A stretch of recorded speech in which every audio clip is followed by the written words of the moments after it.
So what happened was when we got in, I was trying to take care of all the information. Like I filled out her card and allowed her to sign it. And then I waited in line in order to get my ballot card as well as her ballot card. So she actually has one of the newer driver's licenses, although she doesn't drive anymore. It has the Georgia star on it, meaning she had all the proper documentation. So they scanned my driver's license and I didn't have any issues.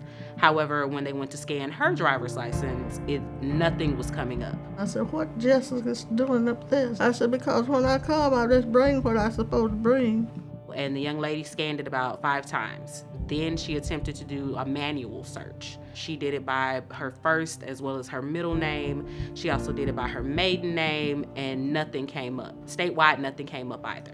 At this point, I'm getting a little emotional because my grandmother can't, I feel as if my grandmother isn't going to be able to vote.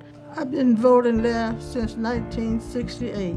I was told that she couldn't have a provisional ballot if they could not find her voter rolls or her voter record, because they have to have something to match the provisional ballot to. And I was just like, this isn't right. This doesn't sound right.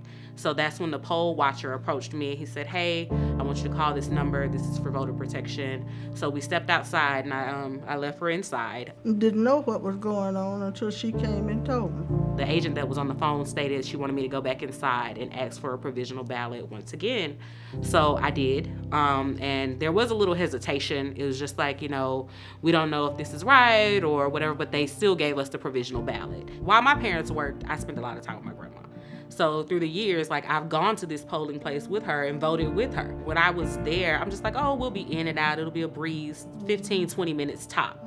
I didn't think that I would be there 2.5 hours. Why is there a double standard for identification for people of color? Well, I wonder why I was deleted in the first place. So they must have thought I was dead. Can you show our dead? Still just as alive as I ever been. I just don't understand why I was deleted.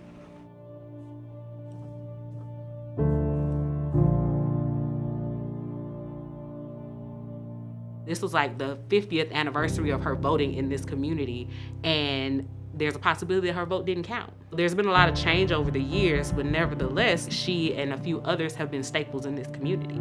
Last year was the first time that I was called an N-word at work, in the halls of my job. So I've seen a slow change, and it's at the end of the day, I know it's not a fraction of what the people before me had to deal with, so I suck it up and keep moving. But on election day this year, it was just really emotional because it kind of took me back to a fraction of what they experienced. I know history repeats itself, but I never expected it to repeat itself in this manner for something she's already gone through once.